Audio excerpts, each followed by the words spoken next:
What's up, everybody, and welcome to another exciting episode of Eagles on the Air, the Salesian High School podcast brought to you straight from the broadcast studio. I'm your host, Steve Celestio, and I have a great guest with us today. I have a member of the class of 2009 and a current English department chairperson, Mr. Andrew Marinaccio. Mr. Marinaccio, great to have you on the show. Thanks for having me. I'm pumped. You know, when we think about guys to come on, I said, eventually we need to have Marinaccio on here. It's a matter of time. Absolutely pumped that you said you would do this, and hopefully we bring some cool content to those watching at home. So if you've been watching, I know a bunch of you have. We appreciate all the feedback we've been getting on the show. I've started off all of our guests with the same question. I'll do the very same with you. What is your Salesian story? How did you come to attend here as a student? I want to hear it all. So without further ado, please. I did the normal thing like a lot of guys who had attended Catholic schools in the Bronx. I went to St. Lucy's. And, when the time came to think about high school, I started looking around, going to open houses for a lot of the Catholic high schools in the area, as well as Westchester. And I wound up coming to Salesian one day. As much as open houses changed, having been here and running them a bit, we wound up in the chapel like we always did. And, Father Pat talked about his life, growing up in the Bronx too. He was very charismatic. He seemed to really understand the spirit of not only Don Bosco, but the community that a lot of guys were coming from, and at that point also predominantly from the Bronx like me. And just Salesian felt immediately different. It felt very much like a home. It was very accepting, comfortable. It was a smaller school, which I think, really looking for, a place where maybe I could find my own way to stand out and still exist in a larger community. And by the time we were ready to leave, my mother and I, we were leaving, going back to the car, and near one of the tires, we found a rosary. And since then, my family was convinced it was a sign. I know we always tell the kids that, Mary guides us to Salesian. And I think, that is, a pretty clear sign maybe that it was destined to come back at some point. So I think we did another open house, and eventually I was enrolled. That's pretty great. Actually, in all these years we've been working together, and I know you're here about 10 years or so, never heard that story before. Never heard the little bit about the rosary. That's pretty cool. And I got to know you and your family and your little brother Noah pretty well over these years. And I love St. Lucy's. I really do. For a while, I lived down Pelham Parkway, pretty close to St. Lucy's, and we used to go to the grotto over there. And we've had some guests on the show, products of Catholic schools. And what you said here, you liked the small environment at Salesian when you first came here as a student. And that's what appeals to so many of the kids that come here. And when I speak to them, and right now, at the time of filming right now, we're in the middle of recruiting season. I go to all the 8th graders, 7th graders even, I speak to them, and I talk about what's unique about Salesian High School, okay? And the one thing I mention over and over and over again, because I think the kids like it, is how much of an extension of their elementary school, especially their Catholic elementary school, that we are. Like, high school is not this intimidating thing. It's a place where, like you said, you felt welcomed and loved right away. And I'm so glad you mentioned Father Pat Angelucci, the director, president of Salesian for 7 years, going back a few years now, was also a member of the class of 1964. He was an alum himself. But Father Pat gave such an impactful talk at his open houses. I remember those. And the parents used to love it. And he didn't lie. Everything he said was spot on. You're going to come to this school. You're going to be loved. And I think you're a product of that. You saw that, you felt it, and ultimately you decided to take the plunge, come up to New Rochelle, and go to high school here. And you had a tremendously successful high school career. I have to say so because I had the pleasure of being your math teacher. Yes. So that doesn't make me feel old at all. But I remember you as a student like it was yesterday. And you probably remember better than me how you got to become a teacher here. So run me through Run me through post-Salesian. Where'd you go to college, and how did you end up back here? Well, I will just say your class, pre-calc, it was the least intimidated I've been in math class. Usually math was not my strong suit. So, I love it. that was helpful. Got me to the finish line, I'd say. It's math Yeah, is the universal language. I try to tell all my students that. yeah. Well, it took me a while to learn it for sure. So, but thank you for that. By the time I was done with high school, I definitely found a love for English. I thought maybe one day I would teach, whether it was at Salesian or elsewhere. I just thought that that was maybe something I would do later. Uh, at Salesian, I really worked a lot with John Small, who was, I believe, the English department chair while I was there. He was a longtime Salesian teacher, I think since the 90s. And he ran his classrooms, whether it was, British literature or any of the AP advanced courses, like a college class. It was a taste of college, and I knew for a fact by the way he addressed us as these young men on the verge of something kind of new, higher education, I wanted more of that. And I specifically wanted an English education in that way. He also moderated the Salesian Spectator, and by the time I was a senior, I was its editor. So learning how to write in a professional context beyond just essays and anything that was going to get graded in a given quarter made me think about writing as a practical path to the future. So I wound up going to SUNY Purchase College, and I studied journalism there with a minor in sociology.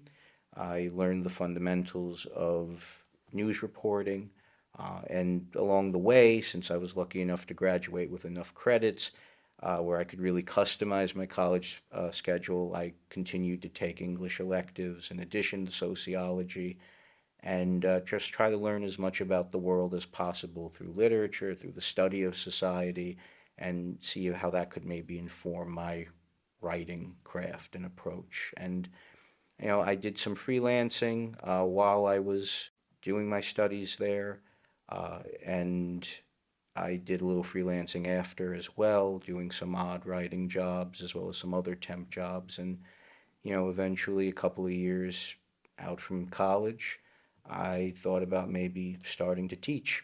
I actually was at St. Lucy's first. I did half a year of pre-K, which was a big jump by the time I got back to Salesian. But I want to say the summer going into 2015, 2016 academic year, I had reached out to John Flaherty, one of our former principals, and he, I sent him an email with my resume, and I happened to be in the building picking up my younger brother Noah, who was, I think, taking a scholarship exam or something along those lines, but he was looking at high schools at that point.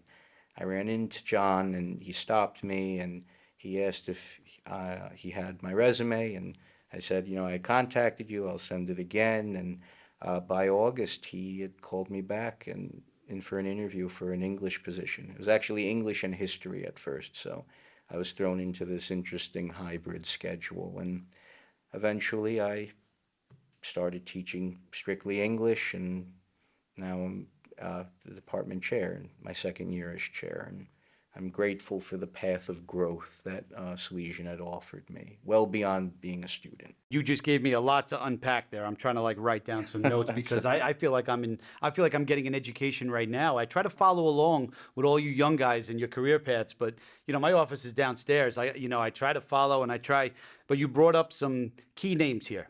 Okay, and let's go revisit a couple of them. John Small. Okay, when I came here as a teacher in the winter of because I didn't start in September. I started in the winter of 2006. My classroom was right next to John Small's. And he was, without a doubt, one of the most influential people on my eventual 18, 19 years here at school. Some of the stuff that I learned from him right off the bat, camaraderie with your coworkers, the way to interact with students. I learned so much of that from John Small. Became a really, really great friend of mine. I miss him so much. I wish he was still teaching here today. But John was so impactful, and it seems like he had a strong impact on you. I know he was a mentor towards me. It seems like he was that type of person for you too. But Yes. now I don't want to make you sound old, Mr. Marinaccio, but you've kind of morphed into this role of a mentor as well because we have a fairly young and in one case new English department, right? Because Mr. Moore, seasoned teacher, came to us unfortunately when Santa Maria closed down. We have Ms. Hogan, who's a brand new teacher, fresh to the teaching world. She's doing great. We also have Ms. Pavlidis, who's first of all my next door neighbor. So shout out to Tula, my next door neighbor, and the Pavlidis family. And she had been teaching for 25 years or so, but is brand new to Salesian High School. So what's your role as mentor, as like the top dog in the English department kind of been like? Well, I would say definitely that camaraderie. And when I first came back to Salesian, working with John Small now as a colleague, it was, I got to sort of just jump right back in and have this new dynamic with him. He was very much about uh, treating, I think, the kids as, the mature young men that they are. Not just meeting them halfway, but meeting them in a way that they can rise up to a higher level and unlock their greater appreciation for literature and their writing skills, 'cause writing for life, and I think that's something I try to support and hopefully foster in the English department as a chair and finding new ways to better meet the students where they're at, but raise them up. And certainly, I would say, because I'm new to this, I think, chair dynamic, I feel so fortunate to work with the department that we have here at Salesian. Ms. Pavlides, Mr. Moore, and Ms. Hogan, they all have their own unique experiences, and I learn just as much from them. And I try to make them feel open enough to bring their own creative ideas to engage with students to the forefront and find ways to maybe integrate them department wide as need be. So always trying to be receptive, I think, is important. John Small was, I think, as you said, a great social leader. People would come to him in the mornings, Yep, I have their remember that well. coffee. Yep. There would be just, the circle, sharing, learning. He always had advice to give. And, I'm still, and I guess it's a decade in now, but I feel like trying to hear and share and create that same environment of sharing all of our expertise and ideas is working in that spirit. And I think it's for the benefit of the kids and the teachers.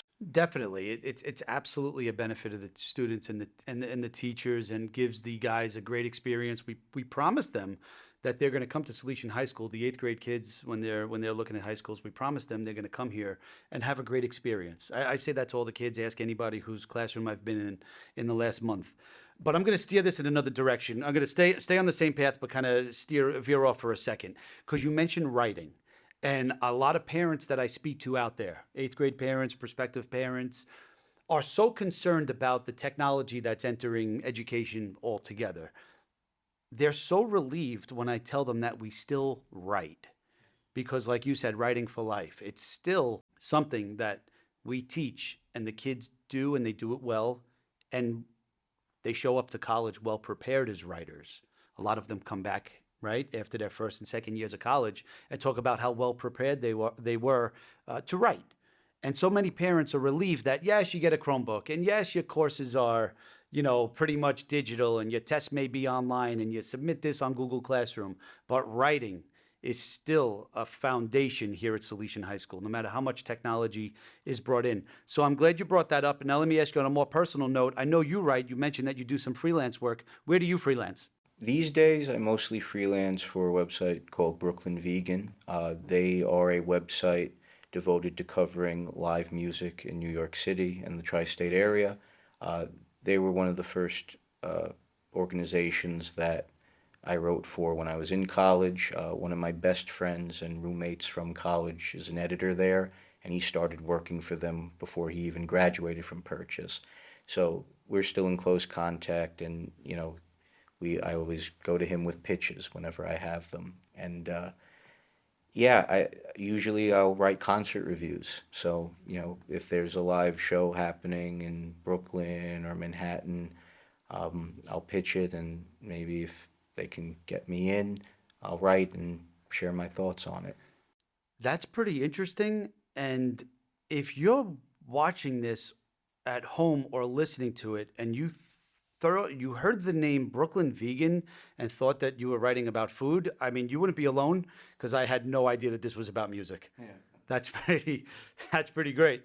But I appreciate that insight, and I know that you take your interest in writing and music. It seems like you're able to do those two things together. Sure.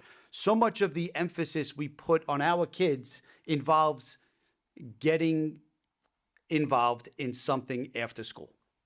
All right. We preach it to the kids: join a club, play a sport, do some sort of extracurricular activity. I know when you were a student here, right? You were a member of the band. You wrote for the magazine. You wrote for the literary magazine. You wrote for the Salesian Spectator, the newspaper. Now, fast forward all these years, you are now the moderator of the National Honor Society. You are the moderator of Grigio, which is the name of our literary magazine, and you're the moderator of the Salesian Spectator, our school newspaper. So now I love anything you have to say about getting our students involved in some of your passions. Sure. And I would say, as you had mentioned before, that as a continuation of maybe their junior high experiences, they can engage in their passions in a deeper way at Salesian. And more often than not, if there isn't a club that already speaks to those passions, they can have the room to create that club. They can also just collaborate or discuss, their passions with their teachers in that more communal, familial setting and create these bonds that I think make a major impact on students and help define their career here socially. I would say, in terms of getting involved with the work that I moderate, definitely having outlets for students is really important with writing. I think the more opportunities that students have to see writing as something that is done for life, that isn't just, to write for an essay for an audience of one, and that one being the teacher, it lets them see how these skills really help them create culture, and they become active participants in the culture that they are engaged in within the classroom and beyond it.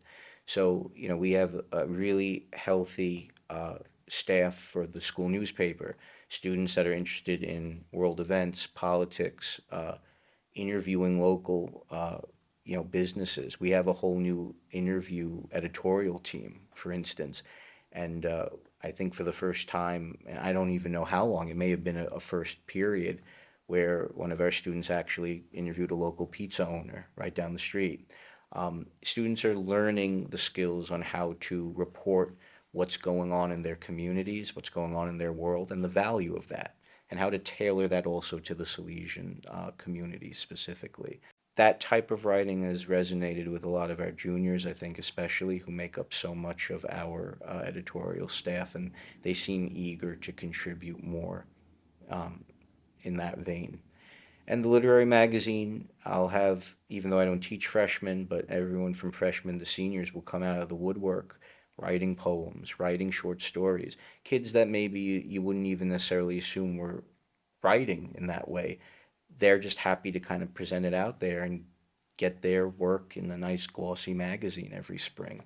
I think there's a source of pride in that, and it opens up all of the possibilities to what it means to be a creative person. It isn't, maybe just an art that's produced, let's say, by some professional who's a lot older than you in an industry. You can be creative here and now, and I think that's really at the core of what's so exciting, not only about producing written work, but reading it. There's no, you don't need permission to be creative. And I think I try to unlock that impulse by moderating these clubs the way I do and keeping it open, and also letting the students run it so they don't feel stifled, and they produce the best ideas. I'm Yeah, just there as a guiding hand. yeah, As it's need. it's so true. When you give them when you give the boys like a little bit of rope, you realize how capable they are. Yeah. I see this. Our by the time this comes out, our open house will have just passed. But I see when I make them tour guides, when I give them the ability to show a family around the school, at first I'm nervous. I'm like, oh God, I hope they got it. I hope they get everything across that I want them to. At the end of the tour, the parents come over to me and talk about how great our students do. So when we give them these opportunities, they flourish. That's what they get when they come here. They get those opportunities through people like you. I have to say, there's an expression like, oh, this is the American dream. You're like the Salesian dream. I hope you realize that, in that you're a kid from the Bronx, right off Pelham Parkway. You're went to St. Lucy's. You took a shot, came to the open house. I know all the eighth graders out there. I would love to believe that they all jumped out of bed and came to our open house, but I know that they're getting brought there by their parents. And hopefully they saw something that they loved when they came to this open house, right? And then eventually decided to enroll here, but got involved in something, right? You took the stab at it. I remember you so well as a student. You were a quiet student, very conscientious worker, but that didn't stop you from getting involved. Okay, a lot of parents come up to me, oh, my son's quiet. He's a little shy. That's fine, because we're going to unlock it. We're going to dig it out of him. And you get yourself involved. Look at you climbing up the ladder, English teacher. The kids all love you. I walk by your classroom, and it's such a sign of respect as well when you come into your class. The kids are all in their proper uniforms, and they're seated and they're quiet. I remember giving a tour to a family one time, and I'm walking around here on the third floor, your classroom in particular, and one of the parents said, "Is this school today?" I said, "Yes, this school today." Because students are in the classrooms learning, teachers are in the classrooms teaching, and the students are having a great experience while doing so. So with that being said, it is recruiting season. All right. You were once a recruit. Then you were once the older brother / teacher of a recruit. Now you're a veteran teacher who's a proud alum of Salesian High School. Do you have any words to say to an eighth grader or to the family of an eighth grader that's looking at high schools and might be popping around to an open house or two to check us out? Any words of advice for any of them? Sure, and thank you for your kind words. But I would say, as far as advice goes, and that unlocking potential you had mentioned, I always say that at Salesian, you get out whatever you put into your experience here. So if you're looking to excel, if you're looking to take advantage of higher achieving academic programs, you can do that here. And we offer more courses than ever. And if you really commit and try to them, you will continue to not only build your knowledge of those classes, but also build up plenty of college credit.